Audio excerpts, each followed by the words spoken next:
Well, again, isang magandang araw, mapagpalang araw sa inyong lahat mga kapatid. Muli, si Kuya Arnel, narito po muli sa inyong harapan.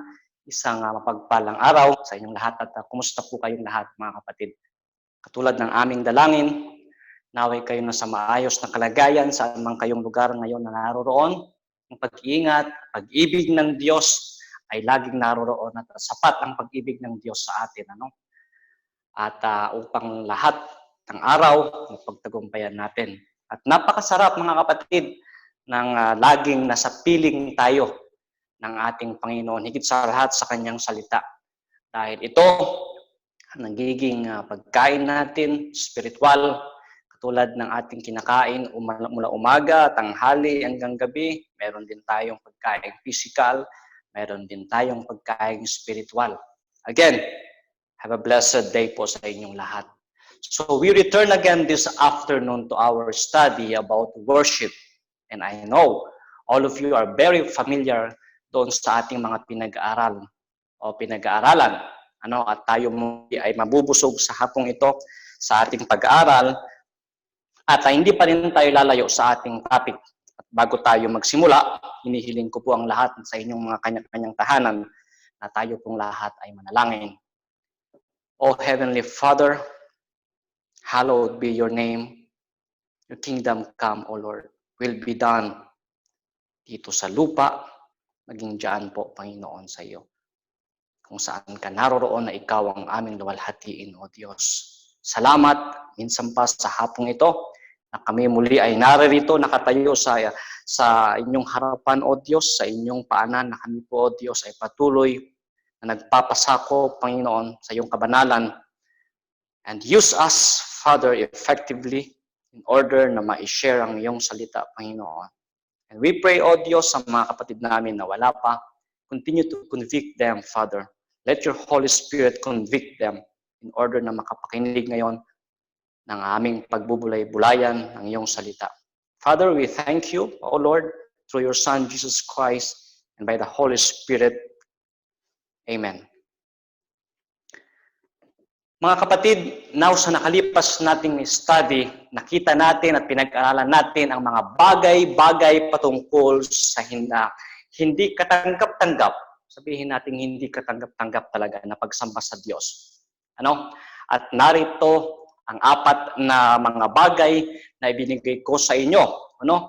At hayaan ninyo muli na basahin ko ito sa inyo. First, the worship of false God.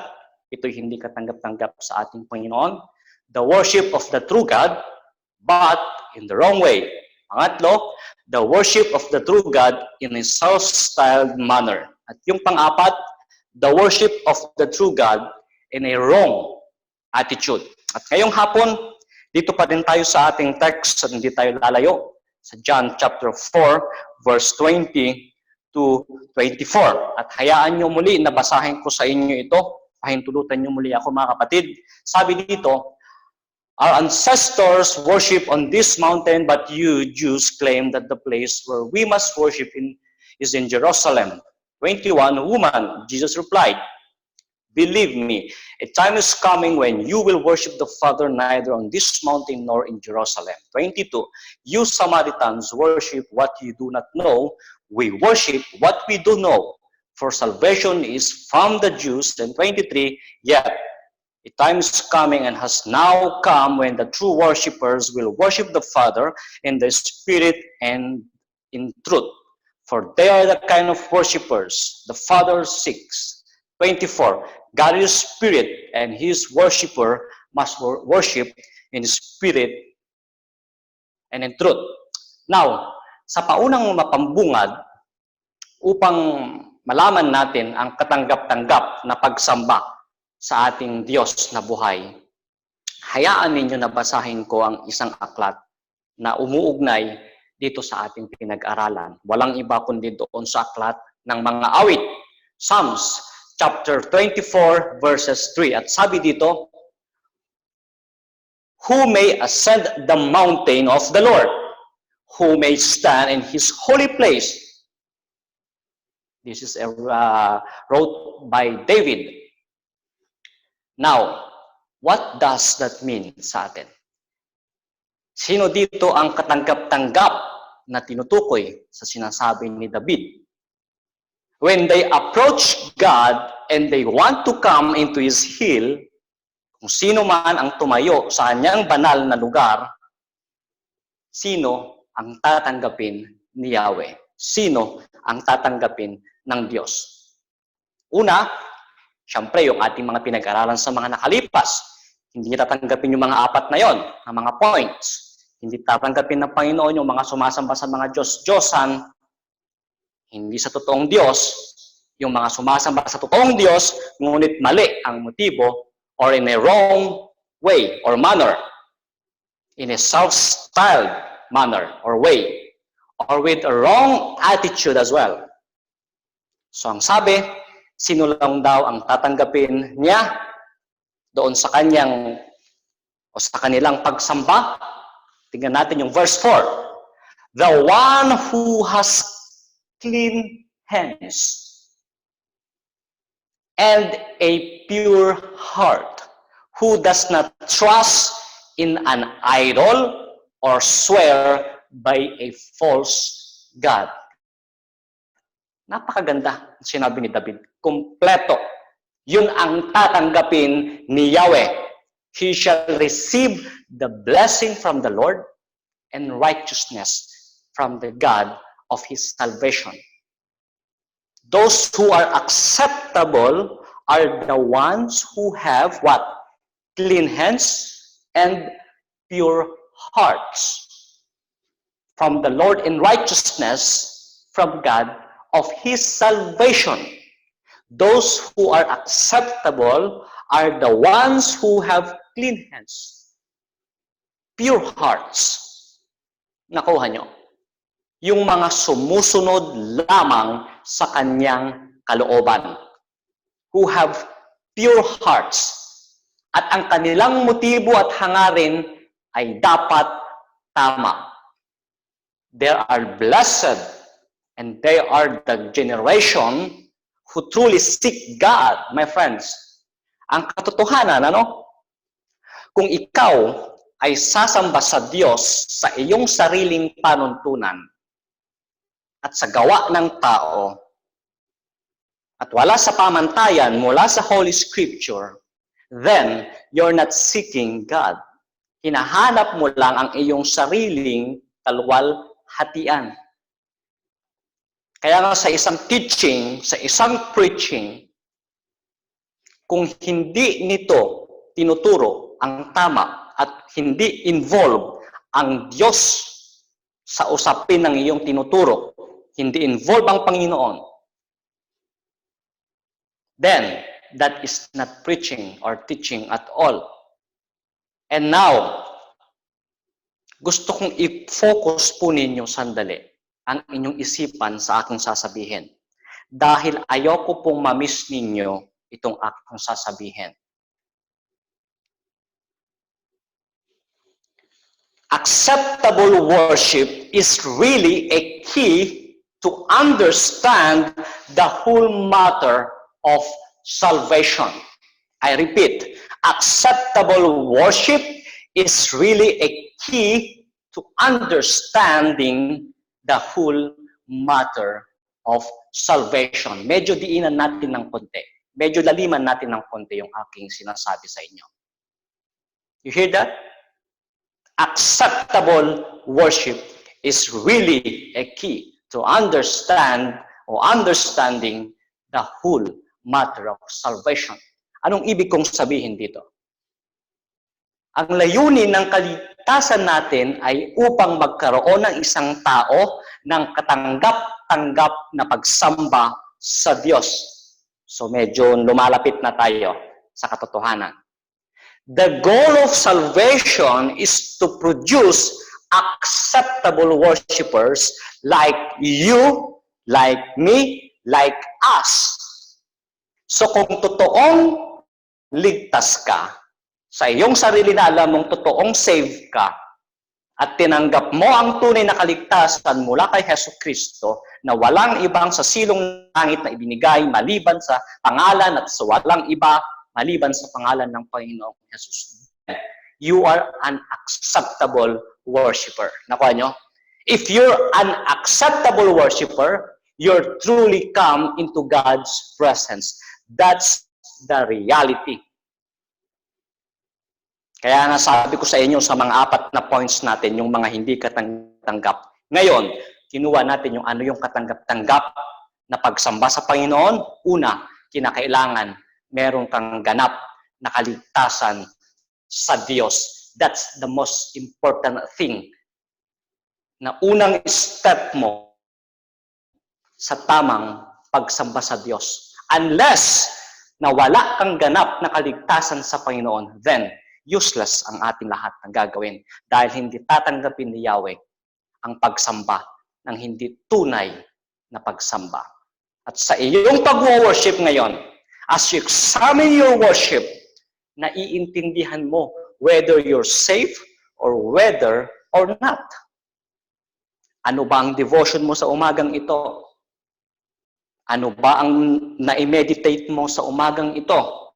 But then, naiintindihan mo, from time to time, day by day, naiintindihan mo kung talaga bang save ako, kung talaga bang isa akong ganap na worshiper, ano ang devotion ko ngayon? Ano ang natutunan ko sa mga itinuturo ng mga tagapagturo mula umaga, tanghali, hapon?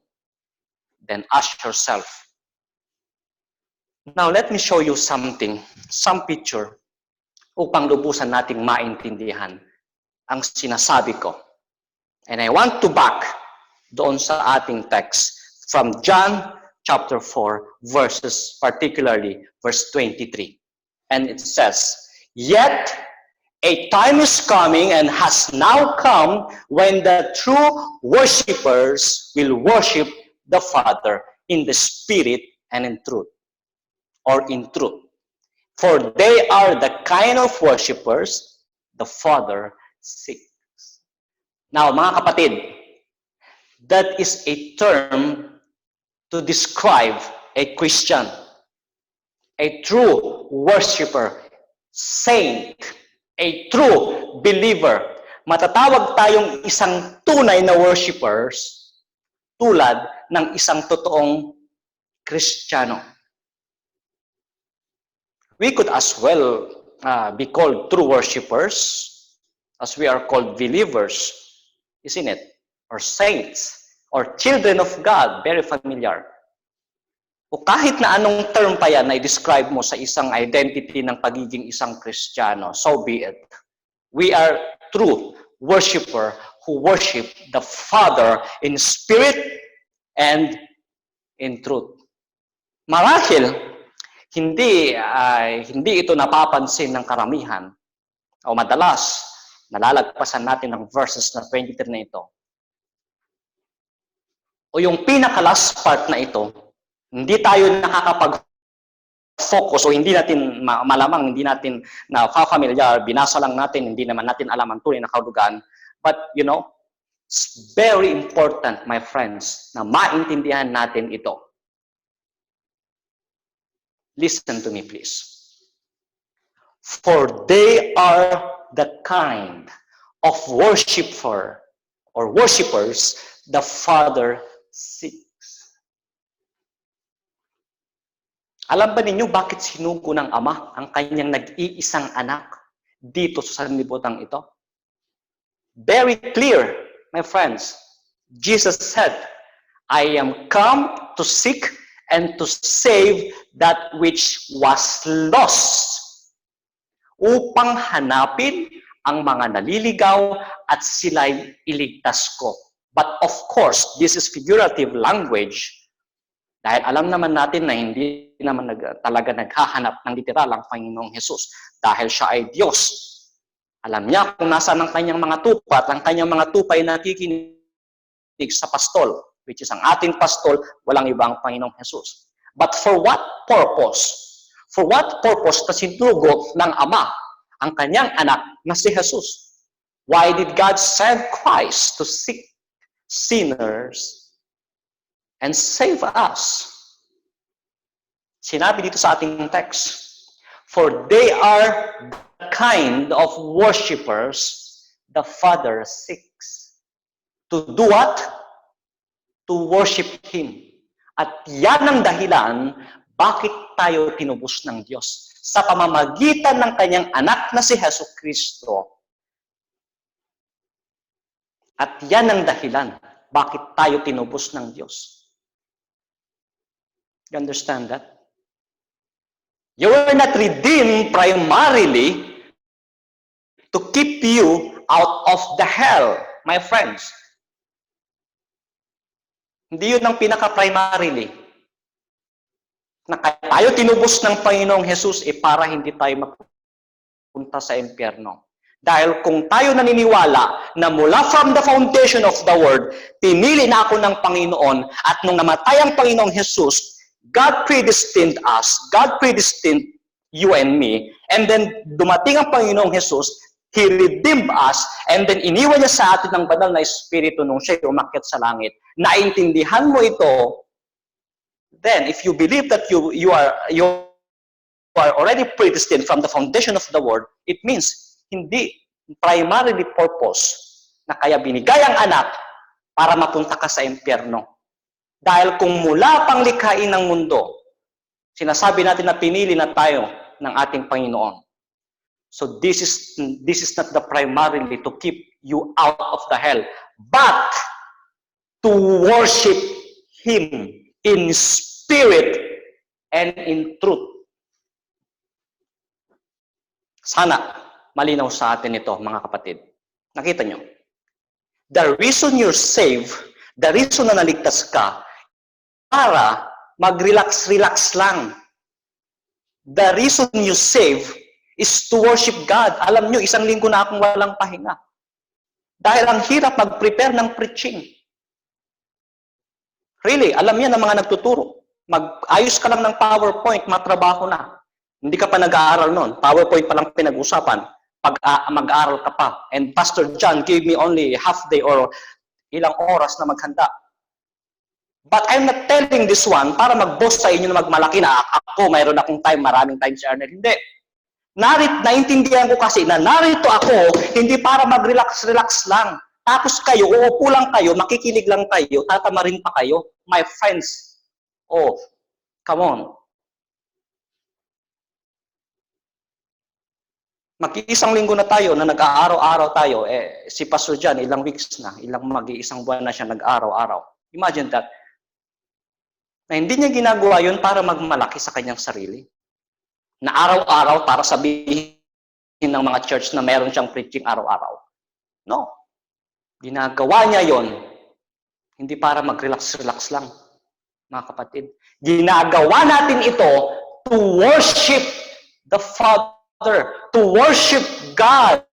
That's all. Kaya nga isang gusto-gusto ko yung kanta, na kantang ito.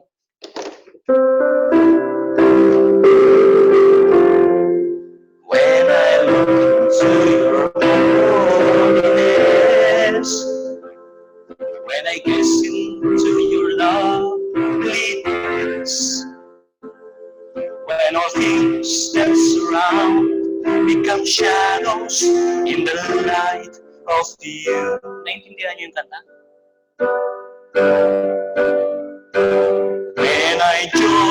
When I found the joy of reaching your heart, when you will become strong in your life, when all things that surround become shadows in the light of you. And listen to this song. I worship you. I worship you. The reason I live is to worship you. The reason you live is not para mag-relax-relax ka lang dyan sa inyong tahanan. At pagkatapos mong mapakinggan lahat ng mga preaching, mula umaga, tanghali hanggang gabi, then kaliwali. Tapos na ako sa part ko, nakinig na ako. No! Sa lahat ng ating ginagawa, worship the Lord. whether you drink, whether you eat. Because the reason we live is to worship Him. You see that? At yan ang dahilan, my friends, bakit nilikha tayo ng Panginoon? Dahil naniniwala tayo na from the foundation of the world, He predestined us. Pinilit na tayo, so therefore, hindi tayo tinawag dito para itapon sa hell.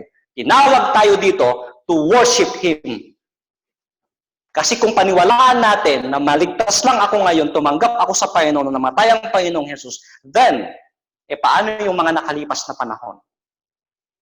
Nawala ng kabuluhan yon na ginawa sa iyo ng Panginoon at mag-e-effect lang ito noong tinanggap mo ang Panginoon o yung namatay ang Panginoong Jesus sa iyo o mula sa foundation na pinili ka na ng Panginoon.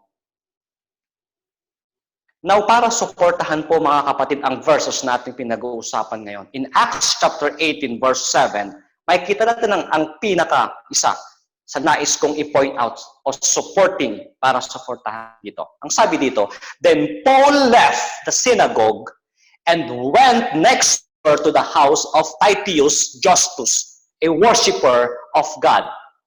Ngayon, sa part na ito, umalis si Apostol Pablo mula sa sinagoga sapagkat hinahanap siya ng mga Hudyo doon at pumasok siya sa isang pintuan na bahay na nagngangalang Titius Justus, na isang worshipper of God. He is a worshipper. Anong ibig sabihin mo ngayon, Arnel, sa iyong sinasabi? Ibig kong sabihin dito, ang taong ito ay isang believer. Mananampalataya siya. He was a believer, I believe. Isang mananampalataya na nagpupuri sa Diyos. At yan po, mga kapatid, ang isang tulad ng believer. Nag-worship siya sa Diyos. At kung yan tayo, sa tingin nyo gaano kahalaga ang totoong pagsamba sa Diyos tulad na ginagawa ni Justus. At pagdating ng verse 13, inatake ng mga Jews si Paul at dinala nila ito kanino? Kay Galileo. At ito ang kanilang akusasyon kay Apostol Pablo. 13, this man, which is Apostle Paul, they charge is persuading the people to worship God in ways contrary saan? Sa law ng Old Testament na kanilang pagkakaalam. Alam ba ninyo kung ano ang ministry ng Apostol Pablo? Alam ba ninyo kung anong ginagawa niya sa kanyang ministry? He was persuading men to what? To do what? Worship God. Ipinagkakalat ni Apostol Pablo na lahat sambahin ang tunay na Diyos. At yun ang kaso ni Apostol Pablo sa mga Hudyo. Kaya siya hinuli at iniharap siya kay Galileo. Nakita ba ninyo kung ano ang gusto kong i-point out ngayon mga kapatid sa inyo? At yan ang view ng kanyang ministry ni Apostol Pablo. At bilang isang believer, my friends, bilang isang Kristiyano, ang ating dapat ministry is to bring people to the point where they can worship God because it is right. Naintindihan nyo ba ibig kong sabihin? Nag-evangelize ako sa inyo ngayon patungkol sa worship, patungkol sa tamang pagsamba, hindi para wag kayong punta sa impyerno. Katulad ng sabi ko kanina, secondary na lang yon. Dahil hindi ko alam ang inyong puso. At hindi ako nag-evangelize sa inyo ngayon dito in order na quote and quote, ma-bless kayo sa itinuturo ko. No! Nag-evangelize tayo sa inyo, nag-evangelize ang mga tagapagturo sa atin na halos lumabas lahat ng lipid dito sa leeg at sabihin sa atin ang gospel para ano? Listen, para i-worship natin ang Diyos. Nagsasalita ako ngayon sa inyo ng ebanghelyo upang sabihin sa inyo, i-worship mo ang totoong Diyos tulad ng ginagawa ni Apostol Pablo, tulad ng ginagawa ng mga ibang apostol who is worthy to give praise. Dahil ang ating pagsamba sa Diyos, mga kapatid, ay sumasalamin sa ating pagiging banal kung sino tayo sa harapan ng Diyos. Sana nakuha niyo yung ibig kong sabihin, yung punto ko na gusto kong i-point out sa inyo. Inakusahan nila si Apostol Pablo dito na hinihikayat ni Apostol Pablo ang mga tao na sumamba sa totoong Diyos, na sa tingin nila ay contrary ito sa kanilang pagkakaalam. But how interesting, mga kapatid, ang ating pinag-uusapan. Naintindihan niyo ba ngayon bakit binigay ni Jesus ang John chapter 4 na ating pinag-aaralan ngayon sa ilang mga araw pa? May kakaibang klase na pananalita ang ibinigay ng Panginoong Jesus dito sa uri ng tamang pagsamba. At naintindihan niyo rin ba ngayon kung kanino lang niya ito ibinigay? Kung kanino lang niya ito specially ibinigay? Listen. Please, makinig po kayo sa akin sandali.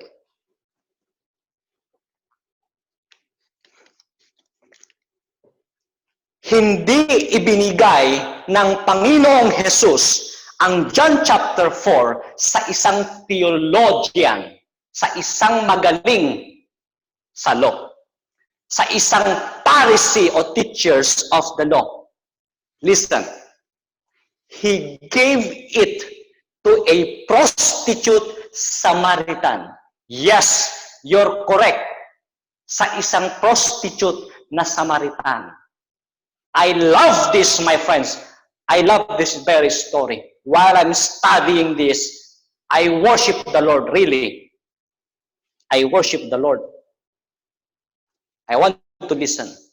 Nag-preach ang Panginoong Jesus about worship sa isang prostitute na babae na kung saan may kinakasamang lalaki na hindi niya tunay na asawa. Kaya ang sabi niya sa Panginoong Jesus, wala po akong asawa. Binigay niya ito sa isang babae na kung saan mababa ang tingin ng tao sa kanya. Naintindihan niyo? He gave it to a woman who was a prostitute, who could have cared less, walang pakialam sa sarili. Isa man siya sa mga hindi naghahanap sa tunay na Diyos at walang pagmamahal sa tunay na Diyos, na marahil she wasn't even interested sa sinasabi ng Panginoong Jesus.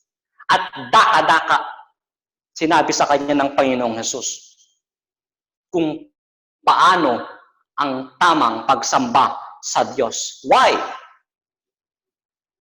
Dahil yan po ang puso at espiritu ng evangelism. Tinawag tayo upang mag-worship because God is worthy of worship. And doon sa may Acts chapter 4, verse 14, napakaganda rin ito, mga kapatid. Nung diniscuss ni Apostol Pablo kay Felix ang kanyang pagkakaintindi, yung kanyang theology, gustong-gusto ko yung sinabi niya dito. Sa verse 14, na ang sabi niya, however, I admit that I worship the God of our ancestors as a follower of the way, which they call a sect. I believe everything that is in accordance with the law, and that is written in the prophets. When Apostle Paul gives his testimony kay Felix, ang sabi niya, I worship the God of my father after Christian faith, called the way. So Paul called people to worship God. At anong ibinigay niya? Ang kanyang sariling testimony. At sabi niya, I worship God. I worship God. Maybe, marahil mga kapatid sa pananampalataya sa Panginoon, iniisip natin na simple lang naman yung sinabi ni Apostol Pablo eh. I worship God. You know what? Marahil minamaliit natin ang sinabi ni Apostol Pablo kay Felix. Pero tanungin natin ang ating mga sarili sa hapong ito. Kailan tayo huling nag-evangelize ng ganitong may manner tulad ni Apostol Pablo? Last day? Last week? Last month? Or last year? Ilan ang in-invite natin na sinabi sa atin ni Ezekiel kanina mag-invite tayo? May in-invite po akong 3. Ang sabi nung isa, sige, kakain muna ako. Hinihintay ko yung message. Hindi na nag-message. Kanino siya nagsinungaling? Sa akin? No. Sa Diyos. Yung 2, yung isa binasa lang yung message ko. Yung isa hindi ko alam kung anong dahilan. 3 silang in-invite ko but they are not interested to worship God. And they miss a lot of things about worship.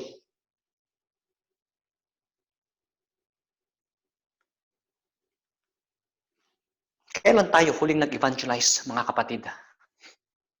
Aminin natin ang totoo. My friends, listen, para tuluyan nating maintindihan ang katotohanan na tayo nga ay tinubos ng Diyos for the purpose of worship, gusto ko rin basahin sa inyo sandali ang Matthew chapter 2, verse 11, na kung saan ito ang kapanganakan at napakahalaga dito, kapanganakan ng ating Panginoong Hesus. At pagdating ng mga wise men, on coming to the house, they saw the child with his mother Mary, and they bowed down and worshipped him. Then they opened their treasures and presented him with gifts of gold, frankincense, and myrrh. Ano ang unang ginawa ng mga wise men na ito? Worship Jesus. And that was the first thing they did. Bakit? Because that is the initial response to the reality of Christ, Jesus Christ. Then go to chapter 8, verse 1 and 2 and says, when Jesus came down from the mountainside, large crowds followed him. Verse 2, a man with leprosy came and kneeled before him and said, Lord, if you are willing, you can make me clean. Ano daw ang ginawa ng may sakit na leper na ito? He worshiped Jesus Christ. Paano ko nasabing nag-worship siya? Ang lalaking ito, ang sabi niya sa Panginoong Hesus, Lord. Nakita nyo? Alam niya kung sino ang Panginoong Hesus. And he worshiped him. Tinawag niya si Jesus, Lord. With respect, reverence to Jesus Christ. Then go to chapter 14, verse 32 and 33. Nung naglakad ang Panginoong Jesus sa tubig, and when they climbed into the boat, the wind died down. Then those who were in the boat worshiped him, saying, truly, you are the Son of God. You see that? Sino man ang nasa bangka na yan? Saan mang silang lugar, whenever it is, then spontaneous, immediately, anong ginawa nila? They respond to Christ and to worship Christ. They worship Him. Ngayon, mga kapatid, nakita ninyo ang kahalagahan ng pagsamba. Marami pa ito, subalit ito ang pinaka-nais ibinigay ng Diyos sa atin sa pamamagitan ng kanyang scripture. Ngayong nakita ninyo ang ilang mga scripture na ito na nagpapatunay kung sino dapat, kung paano dapat, saan dapat sambahin ang Panginoon. Now, ang soma total nito, my friends, ay ito. Believers are first and foremost, what? Worshippers. You see that? Worshippers. I mean, that's the essence of the whole thing. That is the essence of what it means when it says the Father seeketh such to worship Him. Tayo ay kanyang tinubos upang sambahin siya. It's so important, brothers and sisters. But look, just to warn o magbigay paalala sa bawat isa sa atin. makikita natin mga kapatid, sa John chapter 9 verse 31, ang dalawang contrast ng tamang pagsamba at hindi tamang pagsamba sa Diyos. Ang sabi dito, we know that God does not listen to sinner. He listens to the godly person who does His will. So important as well, my friend. Now, nagsalita ang lalaking ito sa dalawang options patungkol sa pagsamba sa harapan ng Pharisee na ito. Harapan ng mga Pharisee. Nang pinagaling ang lalaking ito ng Panginoong Jesus. At pinipiga kung sino nagpagaling sa kanya. Tinawag ng kanyang mga magulang lahat-lahat. Malaki na yan. Kaya niya nang sabihin ng katotohanan. Malaki na yan. Siya ang tanungin ninyo. Sabi nung lalaki, sinabi ko na sa inyong lahat. God either hears you or He doesn't hear you.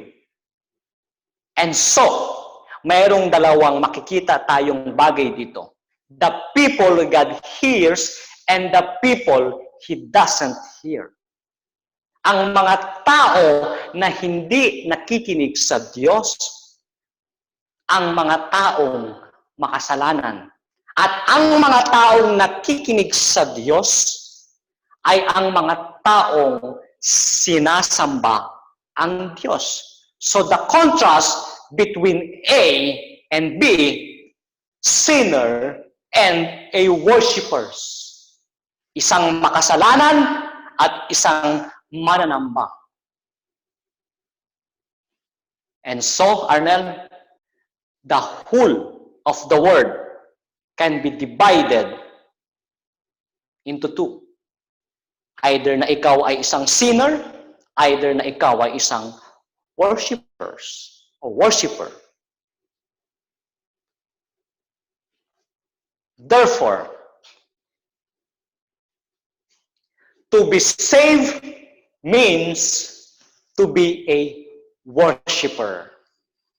And that becomes then the heart and soul of what we do, is to worship the Lord. The reason I live is to worship you. Worship you. I worship you. I worship you. You see that? The reason you are here, hindi para mag-relax, my friends. Nang tulad ng sabi ko sa inyo dati, kung batayan lang natin ang Old Testament na pamantayan sa pagsamba, hindi tayo papasa. Dahil ngayon sa inyo marahil nakaupo. Dahil sa tabernacle, wala namang upuan. Marahil sa inyo nakahiga. Marahil sa inyong iba kung anong ginagawa. Naka-loudspeaker ang aking voice. Whatever. But the reason we live is to worship the Lord. Sana nakuha niyo yung punto ko, mga kapatid. Tulad ng pagtawag ng Diyos sa kanyang bayan, sa Israel, ang main purpose ng kanilang pagtawag, according to Deuteronomy 26 verse 10, is they were called what? To worship Yahweh. That's why the tabernacle was there. That's why the temple was there. That's why the priesthood was there. And the whole focus was on worship God. And I want to end dito sa text na ito. Doon sa sinabi na Apostol Pablo sa may Ephesians chapter 1 verse 3. And he says, praise be to the God and Father, our Lord Jesus Christ, who has blessed us in the heavenly realms with every spiritual blessing in Christ, na madalas ginagamit ng mga prosperity gospel, prosperity teaching ang verses na ito. Brothers and sisters, that's an act of worship. You hear that? That's a benediction. Tama?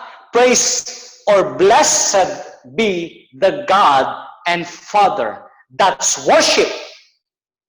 Arnel, bakit mo sinasabi yan sa amin ngayon? Praise be to God and the Father, our Lord Jesus Christ, who has blessed us in the heavenly realms with every spiritual blessing in Christ.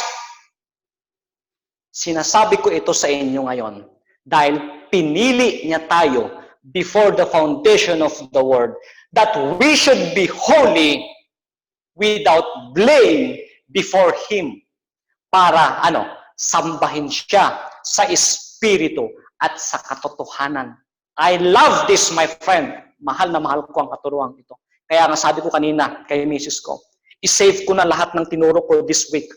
Dahil gusto kong, I'm excited to go home in the Philippines sa bundok na i-preach ang tamang pagsamba sa Diyos. Dahil sabi ko, marahil sa ganitong paraan, matuto sila. At dahil kasi ako, sa buong linggo na itinuro ko sa inyo ito, sabi ko kay Mary France kanina, ang dami kong natutunan dito, ma. Natuto ako. Ako'y isang worshiper manunugtog. Subalit ang mga bagay na ito ay hindi ko alam. Really? Kaya nga, the more you study the Word of God, tulad ng sinasabi ng mga tagapagturo, the more you love Jesus, the more you love God.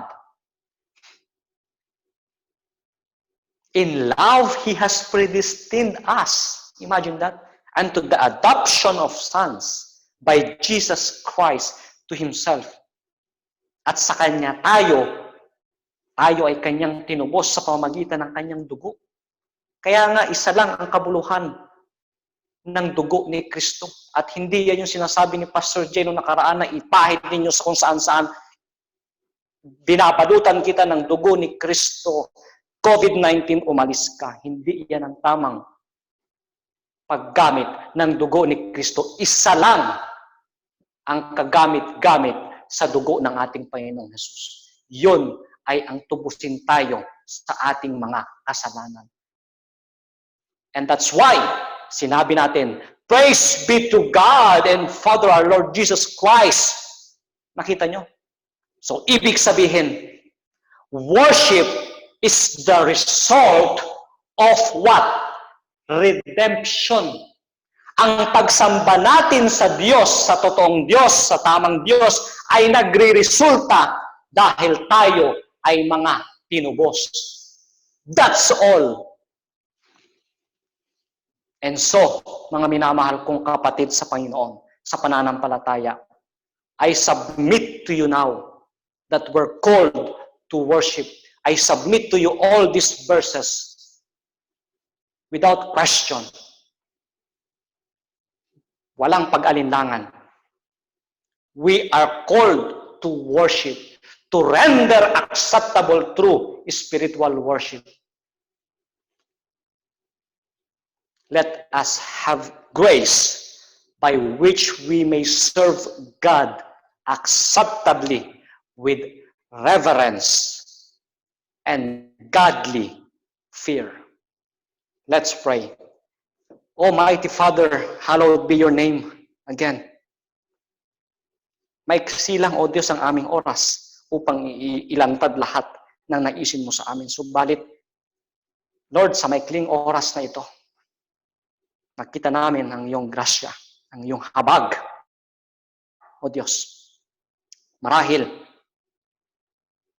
ang mga puso namin, O Diyos, sa iyong harapan, marahil hindi mo nagustuhan, O Diyos. O Diyos, narito muli kami sa iyong harapan, O Diyos. Use us, Lord. Gamitin mo kami ayon sa iyong kalalhatian.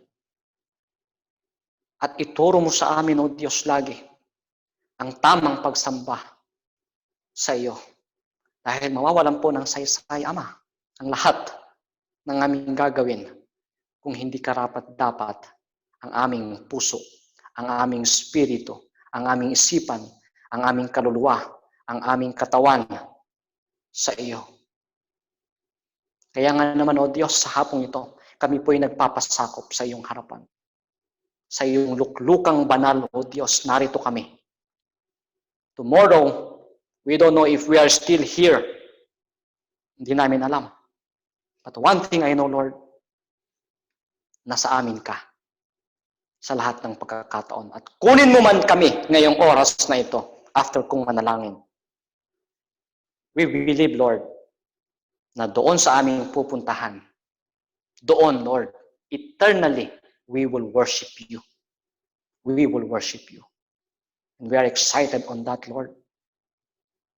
Lord, salamat po muli, O Diyos, Ama, sa iyong banal na Espiritu na siyang patuloy na nagtuturo sa amin sa lahat ng sangay ng aming sasabihin, ng aming papakinggan. Panginoon, salamat po. Sa iyo ang kapurihan, pasasalamat, pagsamba sa pangalan ni Jesus. Amen and amen. To God be the glory, honor, and praise.